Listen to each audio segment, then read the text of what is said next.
Good evening, everyone. My name is Renee Ford. I'm the Program Director for Academic Initiatives and Living Learning Communities here within Residential Education. Thank you so much for joining us tonight. We have a very lively audience. On behalf of our Assistant Dean and Director, Sherelle Findley, our Associate Vice President of USF Housing and Residential Education, Anna Hernandez, our Academic Initiatives team, that's Emily, Mike, Ariana, and Cameron. We are so happy that you all came out and joined us tonight. Thank you for coming. Everyone received their last lecture books? All right, awesome. Merch. I'm thrilled to welcome you back to one of Academic Initiative's long-standing signature events and traditions, Last Lecture, with tonight's distinguished speaker, Dr. Matawal Makut. Residential Education has hosted this event since 2010, and over the years, we're proud to have hosted a long line of distinguished lectures.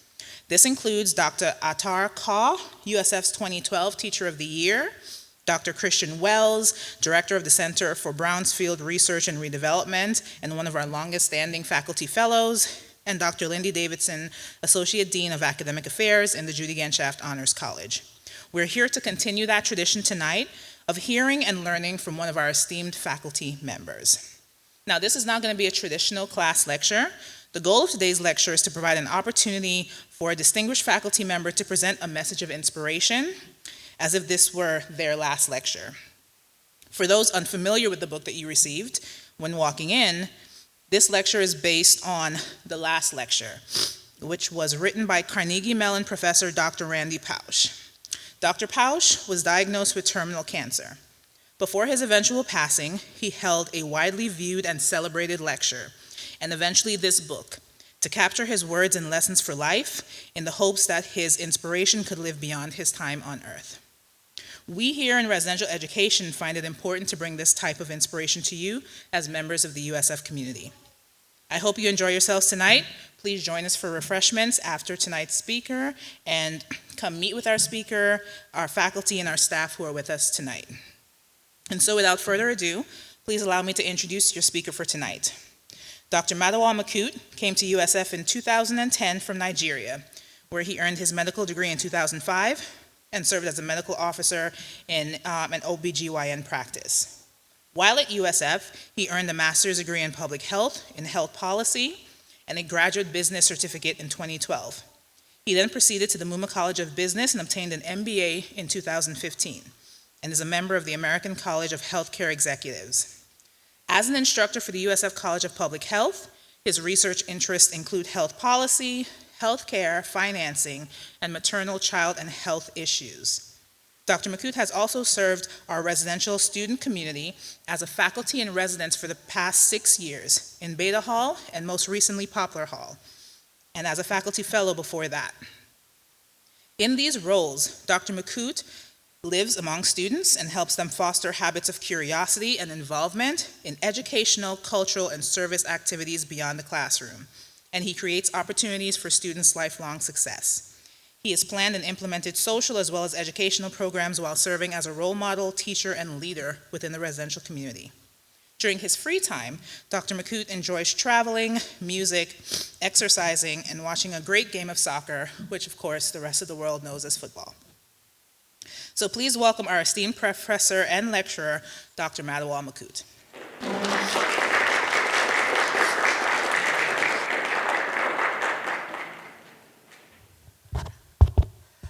Well, I feel very honored with that introduction. Thank you very much for that introduction. My name is Dr. Matawal Makut. I am with the College of Public Health. Before I start my lecture, I wanted to kind of give you a little insight into why I chose the team I chose today. I think most of my life, I am about 45 years this year. I think for the better part of, let me say, 3 decades, 4 decades, I've been in school, moving from one point to the other. And I felt there was nothing that would capture what I do till today by having something to do with study. And since we're going to talk about a book, we have a little library there with some little books, and then of course time, which is also very important. And I felt that will kind of capture the essence of what I'm talking about today. As a way of introduction, good evening, esteemed colleagues and dear students. Today I stand before you not just as an instructor or a physician, but as someone who has traveled the challenging yet fulfilling path of chasing dreams, embracing failures, and finding purpose in every step of the journey. Before I really delve in, I would like to recognize and honor Dr. Randy Pouch, who was basically the person we're using this template to talk about today. As mentioned earlier, he died from pancreatic cancer, but he has been able to give us a template that many of us are going to be able to talk about and inspire others. Like I said, my name is Dr. Matawal Makut. I am a faculty member with the USF College of Public Health, and I've been a faculty for about 8 years, currently getting into my 9th year by July, so that's pretty much a long time at USF. But interestingly, I've also been a student at USF since 2010, so I've had a close relationship with USF for the last 14 years, which is very interesting. I'm also an FIR, as you heard, and I've been an FIR for about 6 years now. First, I started at Beta Hall, where I met amazing students, different LLCs, and then I moved to Juniper Popular Hall. How many of you are in Juniper? Okay, and that's where I met quite a number of you. So I'm currently in Juniper, and unfortunately, or fortunately, this is going to be my last year as an FIR, so I'll be transitioning out of the role by May this year. It has been an amazing experience because I've been able to form those great relationships, being able to learn from a lot of students, and students being able to learn from me as a faculty member. And it has also broadened my knowledge of how to be able to be a better instructor and a better professor at the college. So I think it's been an amazing experience. And as I bow out of this role, I think I'm going to take a lot of good stuff with me for the future. So let's delve in. I would like to talk a little bit about myself. But before I do that, my topic today is pursuing passions, learning from failures, and living purposefully. And I think that topic captures so much information that I can be able to use my life for you to be able to understand some of the challenges I've been able to go through and be able to overcome to be able to be where I am today. So a little bit about myself. So how many of you know a country called Nigeria? Okay, that's quite a lot of people. So I'm from Nigeria. I am from a state, just like we have states in the United States. I'm from a state called Plateau State, right there. And within Plateau State, we have a city called Jos. So I was actually born in Jos 44 years ago. I am from a tribe called Ron, R-O-N. Interestingly, the population of Nigeria is about 250 million people. So Nigeria actually has the largest population in the African continent. But it will also interest you to know that my tribe, we are only less than 1 million people worldwide. So if you compare 1 million people in a country of 250 million people, we're definitely a very small minority tribe. So what I always tell my students is that you might never meet someone from my tribe again. But I have more stories to talk about later, so maybe you might get to meet more because my baby is right here, so that makes a big difference. So that is where I was born. Let me go back a little bit. So that's Plateau State. And this is how Jos looks like. So it's called Plateau because it's made up of rocks. We're surrounded by a lot of rocks. So if you go to Jos, the temperature is very cold because we're on the high altitude. And a lot of tourists love to come in there. So if you ever find yourself in Nigeria for whatever reason, try to visit Jos Plateau State. It's a very lovely place to be. I come from a modest family. That was me as a baby. When I think I was a few months there. That's my picture. And I'm the first of 5 siblings. So if you look, that's me right there. Humble beginnings. And these are my other siblings. So we're about 5 of us. Another picture. You can see all the pictures are very old because they're very old pictures. That's me right there. One of the first things I realized very early on as a child or as someone growing up was that I loved to read and I had a passion to study. So if you look at right here, as a kid, I was already reading the newspapers. So that shows you my passion very early on. I just wanted to study, I wanted to read, I wanted to know what's going on. And those are my siblings. A few years ago, about 7 years ago, 2017, we lost one of my sisters. And that was a very challenging moment for me. And that's Charity right here. And a clearer picture, that's Charity right here. It just shows you that life sometimes can be very temporary. And why do I say that? Charity called me on Thursday. She was about to deliver a newborn baby. And she wanted, some funds because she was getting into labor. So I had to send some funds to her because we're very close. I didn't hear from her again until on Friday, but I didn't hear from her directly. Her husband called me and said, hey, Matt, your sister is having some complications and had to be rushed to the theater. And I was like, okay, well, that's fine. I spoke to her yesterday, so I'm thinking hopefully they should be able to address the issue. The second phone call I got, she passed away on the theater table. So that was really devastating because first, I just spoke to her yesterday, and I've been in the United States for about 7 years at a time, and I've not gone back home. And just for you to lose your sister, in a twinkle of an eye, that was really, really tough. For someone who has been in medical practice and for someone who has worked in OB/GYN for many years, I've taken a lot of deliveries. And one of the things I always tell people, and for someone in public health, is that no woman should die delivering a baby. And that's very important. So my sister actually died from postpartum hemorrhage. So basically what that means is that she bled, because her uterus did not contract. So she kept on bleeding and lost a lot of blood, and she died. But luckily, the baby survived.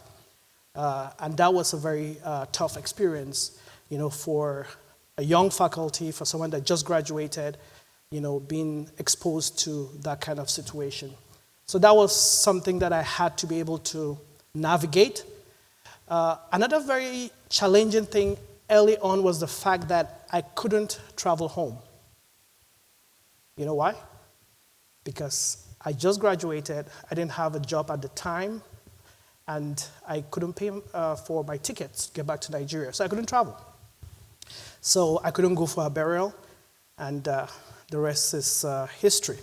So that's a little bit about my family. What's really my inspiration to study medicine and public health? So my parents were working in missionary hospitals. So when you talk about missionary hospitals in Nigeria or many developing countries, we have different international organizations that tend to send money to help with different public health issues. So my dad was actually a missionary working in many of those places.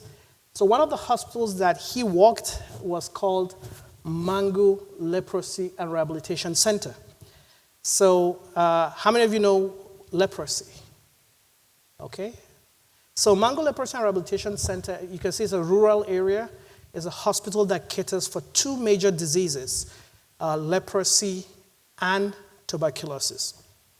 So basically, leprosy and tuberculosis are part of a family of bacteria called Mycobacterium. and they're very difficult to treat because they usually have this cell wall that contains something we call mycolic acid, and usually takes many months to a year or years to be able to completely eradicate the bacteria.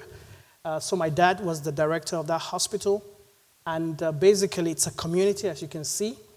We lived there, we went to church together, we interacted, played sports with many of those patients. The interesting thing about leprosy is that leprosy also causes you to lose your limbs, right? So you can become paralyzed, you can lose a lot of your limbs. It disfigures you basically. So that's leprosy. But one thing I want to bring your attention to, even though this is in Nigeria many, many years ago, this was about 2 weeks ago. So in Florida, leprosy is spreading in Florida. We've had cases, and this was just when March 21st, updated March 25th. So that's basically not up to 2 weeks. So keep that in mind.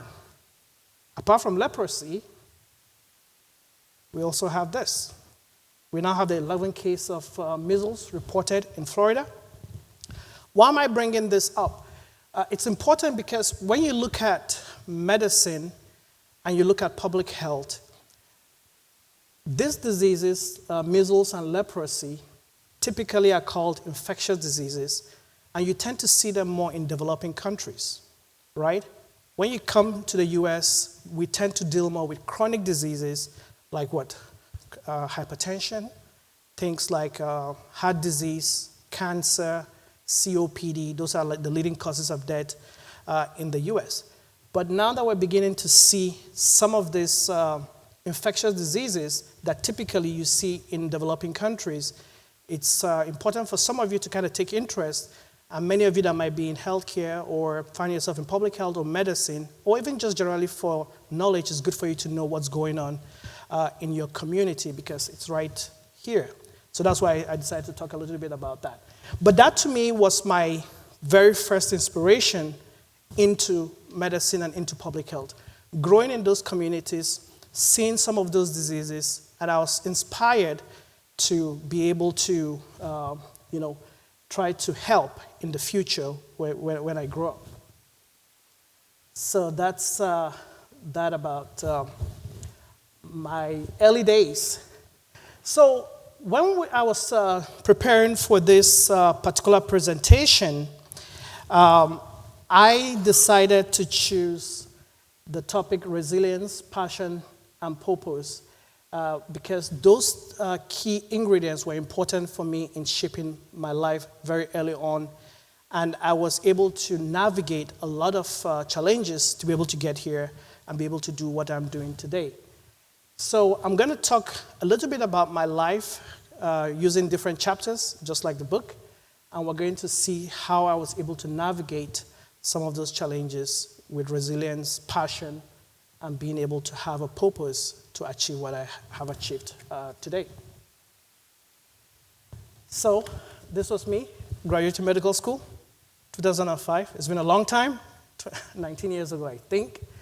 But I just didn't wake up to become a doctor. I actually wanted to become a pilot. That was my real interest. My real dream was become a pilot. From there, hopefully, go into aeronautical engineering. And I wanted to go to Embry-Riddle. For those of you that have been in Florida, Embry-Riddle, Florida, that's where I wanted to do aeronautical engineering. And then from aeronautical engineering, I wanted to work with NASA. Great dreams. That's what I wanted to do. And I actually started because I got admitted into flying school. And I actually started. But for some reason, financial issues, difficulties, I dropped out and I never followed through. And that was how I literally did a 360 and went into medical school. So why am I saying this? Sometimes, for many of you here that are students, you might start up trying to do something else, but it's okay for you to do something else later, right? Depending on the challenges that you face. And sometimes you can change, and it's okay. So for me, flying was really my career choice in the beginning, but I eventually went to medical school in a university called University of Jos. But medical school wasn't easy. Medical school in Nigeria is like any other country, like the British or the Australian style of medicine. The only difference is the United States. They have a different kind of medicine. So in those places, we go to medical school for 6 years. So I went to medical school. I started very young, but instead of spending 6 years, I spent 8 years. And not because I failed, but because the professors at the time typically go on what we call a strike. So when they go on strike, they might go on strike for 6 months, 4 months, 5 months, because they don't get paid on time, or maybe they want their salary increased, and then we lose, time and things like that. So that kind of, wasted our time. It was very frustrating. So it wasn't that smooth a journey. But of course, medical school, like anywhere in the world, is very, very challenging. It's very tough. I used to study odd hours. Sometimes I'll study from 12 to 5 a.m., not sleeping because I have an exam in the morning at 8 a.m., and I wake up straight to the exam hall. One of the interesting experiences I had, which is the only class I failed in medical school, and I would have passed it actually, was that I slept off and forgot to go to the exam hall because I read till 6 a.m., and the exam was for 8 a.m., and by the time I went to school, it was the exam was over, and they don't usually allow you to take it again because you missed it. So that was one class that I failed, and the class was community health, which was the easiest medical course at the time. So that was very challenging. And for me, going to medical school was also tough because I didn't have a car at the time. So I have to walk to school. So I go through the back, and we had a little stream, so I have to cross the stream through the back, cross it, and go to medical school. But I was very determined because my parents were not in Jos at the time. They were in Abuja, so I had to find a way to go to school, and it was really tough, but of course, eventually I was able to graduate. One of the interesting things about medical school, which I would also like to advise young people like you and different students, is that my worldview actually changed in medical school or in college because I was actively involved in student activities. So I rose to become the national secretary of medical students in Nigeria. So all the, like the United States, I was the national secretary of medical students. And that gave me the opportunity to travel around the world very early on when I was in my 20s. So I was able to go to places like Egypt. I went to Greece, met other students under the Office of the International Federation of Medical Student Association. So I was able to kind of talk to people, understand, their culture, make friends. And I was like, okay, you know what? Maybe I need to explore the world a little bit. So once you have a vision, it's important for you to kind of follow it. And also it's important for you to be able to network, right? And outside of your academics, it's important for you to kind of do other things that will give you an overall experience. So, of course, that was how I went through medical school, graduated, and then became a physician. Being a physician was interesting because I was an OBGYN, and I took a lot of deliveries, and I didn't have much problems. It was nice, great experiences, but a few months before I came to the United States, I had a very tough experience. I think like a month before I came to the US, because that was around December of 2009, I was taking a delivery, and the lady was fully dilated. So when you say fully dilated, that means she's 10 cm, baby ready to come out. But the baby was not coming out, and the baby was beginning to turn blue. And when the baby is turning blue, that means the baby is becoming cyanosed. That means low oxygen, and you have to intervene very quickly because if not, the baby will die, right? So I was worried because I was the only physician at the time, and luckily I checked and I saw that, okay, what was happening was that the baby was coming with the hand, and that was kind of causing some obstruction and then pushing the hand back, the baby came out. But that was a very tough experience. If you have ever been in a delivery room, you will know that you have to act very fast. Why am I saying this? Sometimes even in your career or in what you do, you can have challenging moments, but how you're able to navigate that is also very important. So that to me was one of those experiences that I will never forget, and it's great that it came out positive. But of course, after that, 2010, came to the United States. And the reason why I came was because at the time, we had a lot of non-governmental organizations, we call them NGOs, that were investing heavily in diseases like HIV and AIDS, tuberculosis, malaria. But the problem was that many of the doctors at the time didn't have any public health knowledge, because you need to have, we're clinicians. We just see patients, we fix the problem, we move on, right? But public health is a little different. So many of us didn't have that knowledge, and they were looking for those doctors with public health knowledge. So I was like, you know what? Maybe I should travel, get that public health degree, and be able to fit in and do something else.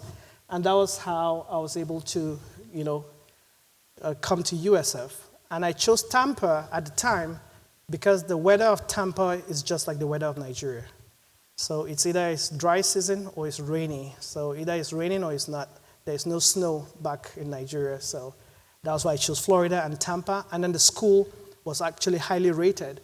And that was how I found myself here. But of course, coming to the United States was also very challenging, because you're coming to a whole different culture, right? In Nigeria and many other cultures, we call them collectivists. So it's more of a community kind of, everybody looks out for everybody, right? But in America, we call it more of individualistic society. So when you move in from a collectivist society to an individualistic society, sometimes it's very difficult because some of the norms that might be a little different from some of the norms here. So we had to really, adjust over the years, and that was, of course, tough. But of course, the key is perseverance, being able to know, okay, you know what, I'm here because I want to achieve something, and you want to achieve that goal, and that keeps you pushing to be able to do that. So that's where the journey begins. The next is chapter 2, which is my education and growth. So when I came, I decided to do my MPH, which is Masters in Public Health, here. But in the journey of trying to obtain my MPH, somehow I also obtained an MBA degree. So basically, my MBA was more of a chance because one of the professors, she was trying to look for someone who is in health policy that might be interested in doing something in business, because they had this program that they were going to do. And that was how I found myself having an MBA, right, eventually. Why am I saying this? Because sometimes you might set out to do something, but there are certain situations where chance can bring something else that you will do. And, I embraced it, and I realized that, having an MBA degree with a public health degree and a medical degree also comes with a lot of strengths that you can be able to use in the future. And some of the things I was able to understand is that once you're able to integrate all this, you can be able to understand health systems better. You can be able to understand strategic planning and financial planning as a medical person. And of course, it helps you when it comes to policy development. And those are some things that I was able to learn in my educational journey through USF. Another interesting thing is that during my student years, I didn't really think maybe I'll become a faculty member because of how things were. But one of the things I was able to do was that I was like, okay, you know what? Maybe I should kind of start learning how to become a faculty member. And what I did was I decided to become an adjunct professor. So when you become an adjunct, that means you're more like a part-time instructor. So I was able to do that, learn some of the things that were done in that department. And then eventually, when a position opened, that was how I was able to transition myself into becoming a faculty member. So that was also a key learning experience for me. So being in USF, of course, as an international student, there were also a lot of constraints. And one of the major constraints for me was financial. When I check my invoice after completing my MPH and my MBA, it's thousands of dollars that I spent to get some of those degrees. So remember, coming from Nigeria, the exchange rates is not the same. So it was really tough for me, right, being able to, go through my academics. But, one of the things I decided to do was to look for positions, like a GA position or a TA position, which kind of helps to pay for your tuition to be able to graduate. I think one of the interesting experiences I had at the time was when I was about to graduate, I owed USF, I think, about $12,000. For me to graduate, it was fine, I could graduate, but then I also got a faculty position. But they didn't want to approve my papers to be able to get my visa, right? The international office. And the reason being that you had to pay that $12,000 as an international student. So that was really tough. Now I've graduated, I have a job, but then I had a debt with the university of $12,000, and I was like, okay, how do I pay that? I didn't have the money at the time. So one of the interesting things that happened was I was able to talk to different people, explore different options, and then luckily there was this program that USF does with the staff at the time. So what they did was, once I start my job, we set up a payment plan. So every 2 weeks, they were going to take out a certain portion of my salary for the next 3 years to be able to offset that particular debt. So you can imagine, how challenging that would have been, right? But I kept, you had to persevere, you had to keep pushing to be able to get something at the time. So that was how I was able to navigate that challenge as an international student and a new faculty at the time.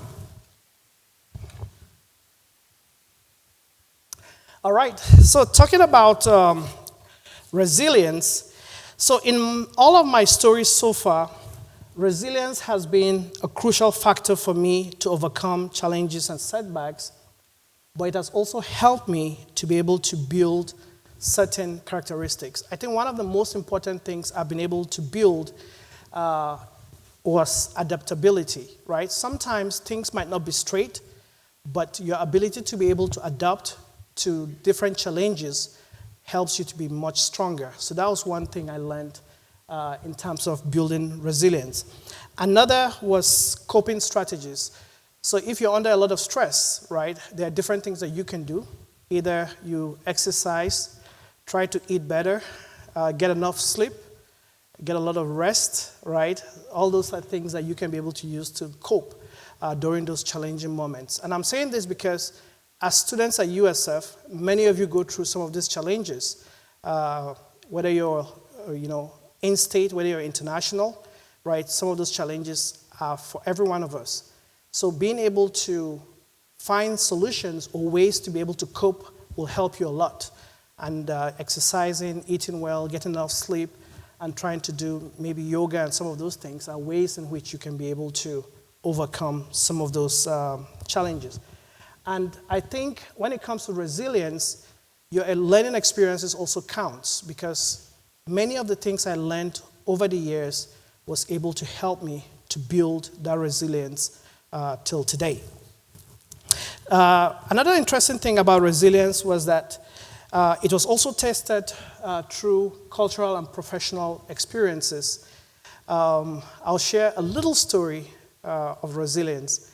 So even as a faculty member, when you are international, you have to be on a visa called H-1B. So I was on H-1B for 6 years. On the 6th year, my H-1B was about to expire, and I was going to move to another different visa, which will be kind of the visa before your green card. But the USCIS, which is the immigration office, was delaying. So that meant that I was going to lose my job as a faculty member. Yes. And there was nothing I did. I tried my best. But guess what? One of the ways I was able to overcome that was through networking from USF. One of my former classmates is actually the aide to Rick Scott, which is a senator, all right? So that's the importance of networking. So I reached out to him and I told him, hey, I'm having this major challenge. How can you be of help? So they have this form that you fill, and then the office will reach out to USCIS and say, hey, this guy is doing a good job. He's teaching a lot of students. I already have my classes set. I cannot not be present, so they were able to push it. I got my approval on a Friday. On Monday, I was meant to be out of work. Interestingly, 2 days. My wife is right here. She knows that experience. So that was a very traumatic time, and that was as a faculty member who has been teaching at USF for 6 years. So you can see some of those experiences that we tend to go through. But I believe that resilience can be developed, and it can be strengthened, and it can also make you a better person.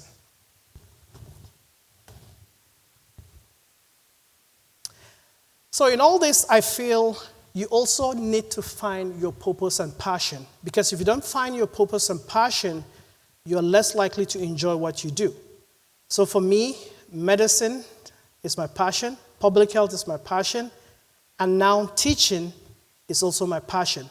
But then through all this, I also became a faculty in residence, and that became another passion because with that, I was able to meet a lot of students, create those relationships, and become better, right? And I feel that doing something that you love to do, more like I call it purposeful work, helps you to be able to enjoy life, be able to do some of those things that you love, and I think that's very important for you to be able to succeed in whatever you do. And then coming to the best part, when I started as a faculty in residence, which is about 6 years ago, I was not married, and I think I just met my wife at the time, but we're not married, we're still dating. And then we got married a few years later, and eventually we had a baby. Baby is 4 months. My baby is right there. Makisha, you can stand up, show them. Yeah. So that was when baby was born. That's my little baby. And that is Mayel. And why am I sharing this? Because I believe that sometimes, when you work, sometimes when you're trying to achieve everything in life, it's also important to sometimes just pause, right? And kind of have a balance of things. And for me, I never really thought about balance. It was just going, moving. But, eventually, meeting my wife, having a child, I think that kind of changed my perspective, of work-life balance. This is actually the first time in 4 months that I've been in a class or in a setting where I talk to people because I've been on paternal leave for about 4 months now. I'm resuming back to work next month. And that also brings an important point. My wife actually was on maternal leave for 3 months. The first 6 weeks was 50% of her pay. The last 6 weeks, no pay. Yes, except if she had PTO or something. But we are lucky with the College of Public Health, we get paid all through paternal leave. But I believe that should go to her, not to me, because usually the baby develops that bond, with the mother in terms of, feeding and all those kind of stuff. And I just feel like that's something that needs to change in our society where women shouldn't have to worry about an income to be able to go back to work to raise a baby. So right now I'm the one at home, taking care of the baby while my wife is back at work, which is very interesting. And I think it's an anomaly, we should be able to all be at home, for that period, and it should be paid. And I feel like that's also very important, in this country. So that was a little about my family, and I think it's been a great experience, and I feel like when I look back and see some of the challenges that I've been able to overcome till this point, I feel that it's important to share some of those stories with you to know that no matter what you go through, you should always have a focus and try to keep pushing to be able to achieve your goal. And that brings me to the key takeaways for today. So I believe that you should always embrace failure as a stepping stone, right? Sometimes you fail, it's okay, right? Just embrace it and see how best you can be able to make things better. Second, pursue passion with determination, which is also very important. And then, above all, I think you should find meaning and purpose and live with resilience, because without that, life can be very boring. And I think for me, I've been able to find it with my family, which I was able to, I'm raising right here in the United States. I remember in the beginning I told you might never get to meet someone from my tribe in the US, but now I have my baby and I'm sure she will have her own generations in the United States, so things can always be different. So the last quote that I'm going to leave all of you with, which is from the book that you have, and that's from Dr. Randy Pouch, is that it's not about how to achieve your dreams, it's about how to lead your life. And I think that's very important for each and every one of us. Thank you very much.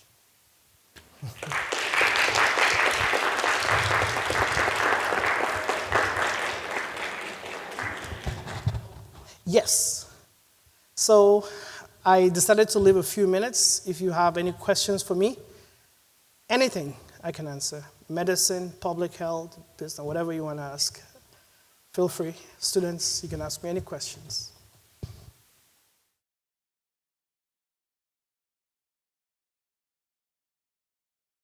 And that's a great question. And I think me and my wife have been talking about that very recently. I took a pause in 2015, and I did that deliberately. Because honestly, when I looked at my life, all the way to 2015, I was always on the go. It was something.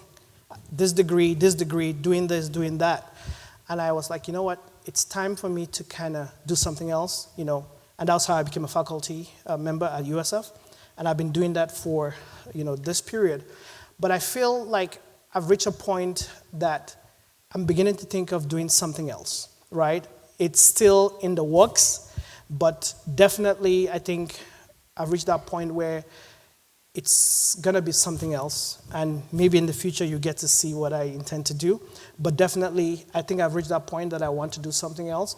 And I think that's the beauty of life, right? As long as you're living, I think you should keep pushing and keep doing what you love to do. And whatever I'm doing next is going to be something I love to do and something that will give me fulfillment. And yes, definitely. Yep.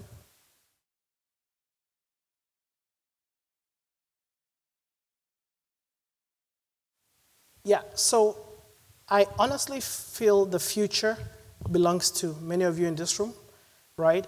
And whatever you need to do to get involved, right? Even if it's politics, even if it's voting, right? Whatever you're passionate about, I feel you should follow those things very closely. Right now, like I mentioned, something I'm really passionate about is the issue of maternal leave, right? I feel that's something that needs to change, right? Women should be able to have, 5-6 months paid.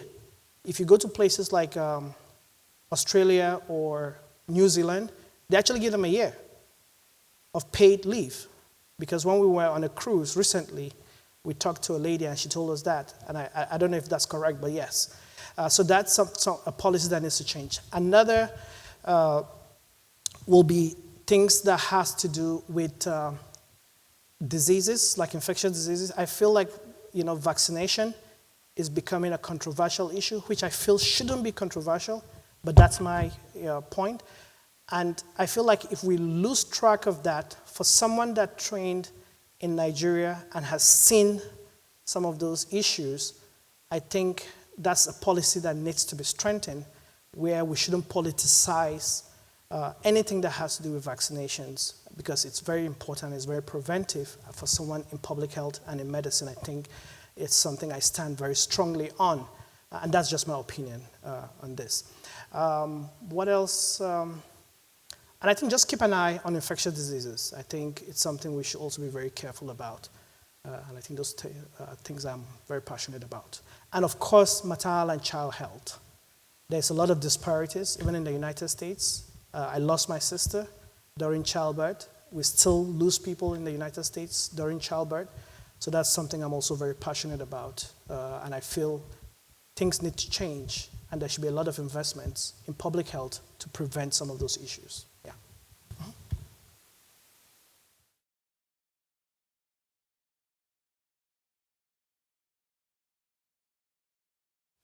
Okay, great questions. So first and foremost, I've not gone back home since I came to the United States 14 years. But the good news, my parents are actually in the US.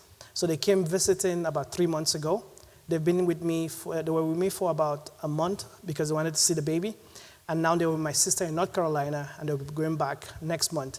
They wanted to come for this presentation, but it was kind of too late to put all the logistics together. But I was able to see my parents, so they were here. So that is good. But eventually I want to go back home to be able to take my daughter, to be able to see Nigeria, and also to take her to Belize. My wife's from Belize, so we also want to go there to take her there. So yeah. So when it comes to leprosy and measles, I think I've not read the article, right? But from my little experiences, I feel like in a globalized world, with international travel, I feel like sometimes some of these things can be responsible. And then another thing that is happening is that when it comes to measles, remember measles is actually preventive by vaccines. So we're beginning to have people that typically don't want to have vaccines for their kids, and that can also be responsible for some of the outbreaks, when it comes to some of these issues. So even if you have people from, traveling, going to other countries, if you're vaccinated, you're less likely to develop that disease. So I feel like that might be responsible. For leprosy, we've had cases in Florida. How many of you know the armadillo? So armadillo is actually the carrier of leprosy in Florida. So you can read about that. But it's different in other countries. But I think in Florida it is armadillo. So I don't really know how we're having that here yet, but I think it's something to read about to kind of know what's going on. But I feel like we will still be seeing a lot of infectious diseases in the over time if we don't do a lot in public health. That's just my thinking. Yes.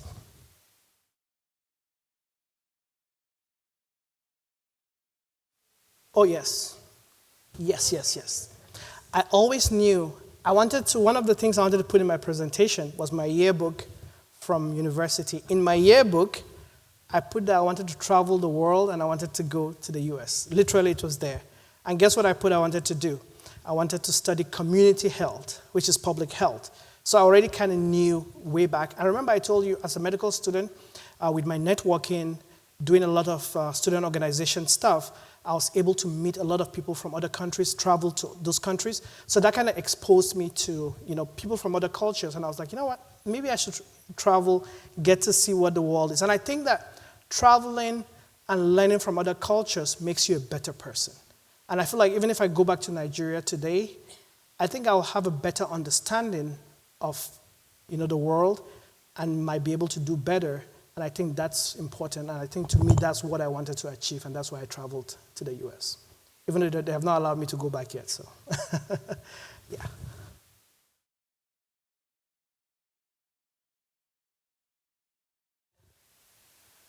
I honestly think my highlight as an FIR were all those events that I heard. I did a cooking demonstration in Argos Exchange. I made suya. I had the popcorn, watching soccer with the students, going to all those LLCs, house calls, right? All those, I think for me, all those events where, doing the tie and dye events where we had a tie and dye shirt. My wife still wears a tie and dye shirt till today, which is about 3 years ago. She doesn't want to throw it away. I told her, just throw it away. She said, nope. So all those events, I think, to me, have been great. And I think one of my biggest highlights was during COVID. I was an FIR during COVID, and I think a lot of those LLCs, a lot of, different organizations had me speak about COVID because, people didn't know much about COVID at the time. So I was able to talk to a lot of people, tell them what it is, explain some of those things, different sessions. We had a faculty event and things like that. So I think that was one of my biggest highlights, being able to, talk to people about COVID, public health, and things like that. Yeah.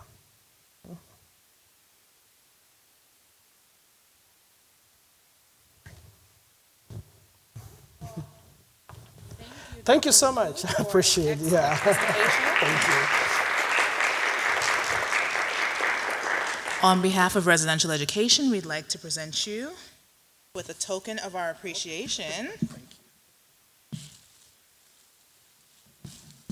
We have a pretty award here.